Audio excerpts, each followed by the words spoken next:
কাল পর্যন্ত আপনার ব্যাধিগুলো দূর করতে পারে কে? আল্লাহ পাক। আল্লাহর নবীজি বলেছেন যে কোন ব্যক্তি যদি সূরা বাকারার শেষের 2 আয়াত তেলাওয়াত করে, আল্লাহর নবীজি আমাদের নবী জনাবে মুহাম্মদুর রাসূলুল্লাহ সাল্লাল্লাহু আলাইহি ওয়াসাল্লাম জিবরাইলের কাছে বসা আছেন, এমন সময় আকাশের মধ্যে বিকট আওয়াজ হইল।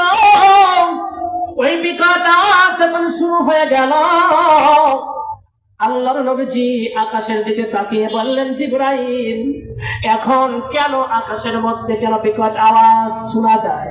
বললেন যে জিবরাইল বললেন যে রাসূলুল্লাহ ইয়া হাবিবাল্লাহ হুজুর, এই আকাশের মধ্যে এমন একটা বিকট আওয়াজ হয়েছে, এমন একটা দরজা খোলা হয়েছে, এ পর্যন্ত ওই দরজা খোলা হয় নাই, আজকে এই দরজা খোলা হয়েছে।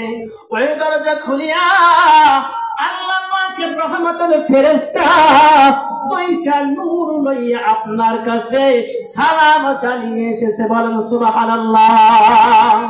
কয়টা নূর? এক নম্বর নূর, ইয়া রাসূলুল্লাহ, অন্য কোন নবীকে দেওয়া হয় নাই, অন্য কোন নবীর উম্মতদেরকে দেওয়া হয় নাই। এক নাম্বার নূর হলো সূরাতুল ফাতিহাতুল কিতাব। সেই সূরার নাম হলো সূরা ফাতিহা। যেই সূরা ফাতিহা ইমাম সাহেব পড়ে, যদি না পড়েন নামাজ হবে। আমরা যখন পড়ি আলহামদুলিল্লাহি রাব্বিল আলামিন, আল্লাহ পাক বলে হামিদানি রব্বি, বান্দা আমার প্রশংসা করলে রে বান্দা। যখন আর রহমানির রহিম, আল্লাহ পাকের জ্ঞান এবং কীর্তনের কথা যখন বললাম, মালিক ইয়াউমিদ্দিন ইয়াকা না'বুদু ওয়া ইয়াকা নাস্তাঈন ওয়ালাদ দালিন পর্যন্ত যখন আল্লাহর কাছে বলে দিলাম, আমিন বললাম, আল্লাহর ফেরেশতারা কি বলতেছে? আমিন। আল্লাহ পাকের বান্দারা যখন এই সূরা ফাতিহা যখন পড়লো, এই কোরআন পড়লে যত সওয়াব হয়ে যায়, এই সূরা ফাতিহা পড়লে পরে তার আল্লাহ পাক তাকে বেশি নেকি দান করে। বলেন সুবহানাল্লাহ। 2 নম্বর, আল্লাহ পাকের নবীজি বললেন যে ও জিবরাইল ভাই, 2 নম্বর নূর কি আমাকে দিয়ে জানানো যায় না? বললেন যে 2 নম্বর নূর হলো সূরা বাকারার শেষের 2 আয়াত। কয় আয়াত? শেষের 2 আয়াত। কোন ব্যক্তি যদি প্রতিদিন বাড়িতে কন্টিনিউ তেলাওয়াত করে, ওই বাড়িতে কোনদিন শয়তান যাইতে পারে না। কি যাইতে পারে না? জবান খুলে বলেন। যে শয়তান যাইতে পারে না, আপনার পরিবারকে নষ্ট করতে পারবে না, আপনার পরিবারের মধ্যে কোন রকম ভেজাল ঢুকবে না। যখন আল্লাহর নবীজি বলেছেন যে ওই শেষের 2 আয়াত ওই বাড়িতে যদি তেলাওয়াত করা হয়, অথবা সূরা বাকারা প্রতিদিন যদি তেলাওয়াত করা হয়, আল্লাহ পাক বলতেছে যে যেই ব্যক্তি তেলাওয়াত করবে, ওই ব্যক্তিকে আল্লাহ পাক নূর দিয়ে আল্লাহ পাক কি করবে? তার কলবটা যেন ছালাই করে দিবে। আল্লাহ পাক নূর দিয়ে যেন তার কলবের মধ্যে নূর চমকাবে। বলেন সুবহানাল্লাহ।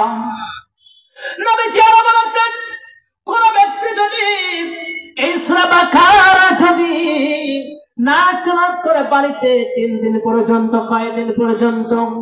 যদি 3 দিন পর্যন্ত মা বোনেরা, ভাই এবং বাবুসানেরা যদি এই সূরা বাকারা যদি তেলাওয়াত না করে, ওই বাড়িতে শয়তান বাসা বাঁধে। কি বাসা বাঁধে? শয়তান যখন বাসা বাঁধলো, ওই বাড়ির মধ্যে ভেজাল ঢুকাইয়া দিবে, এমন ভেজাল ঢুকাইয়া দিবে, এই ভেজাল আর ছাড়বে না।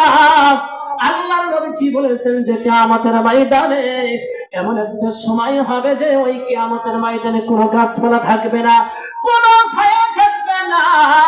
আল্লাহ পাকের যে ওই যে সূর্য আছে আপনার মাথার উপর থাকবে, এক অথবা 1 হাত হবে, একটা 2টা না, 12টা যখন মুখ খুলে দিবে, জমিনগুলো তখন তামা তামা হয়ে যাবে। কি হয়ে যাবে? জমিনগুলো তামা তামা হয়ে যাবে।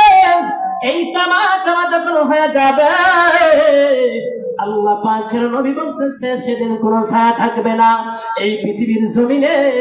আল্লাহ পাকের যে বান্দা সূরা বাকারা, সূরা আলে ইমরান যে ব্যক্তি আমল করেছে, আল্লাহ পাক বলতেছে, আল্লাহর নবী বলেছেন, তার উপরে এই দুইটা সূরা যেন ছায়া হইয়া দাঁড়িয়ে থাকবে, ওই ময়দানে তার জন্য কষ্ট হবে না। লিল্লাহি তাকবীর, লিল্লাহি তাকবীর। আল্লাহ রাব্বুল আলামিন আপনাকে আমাকে যেন এই আমল করতে হবে, কি কারণ এই আমলগুলো আপনাকে করতে হবে, আমাকে করতে হবে। যে আমল না করি, আপনার আমার যে ছেলে মেয়ে প্রজন্ম আসবে, এগুলো ভালো হবে না।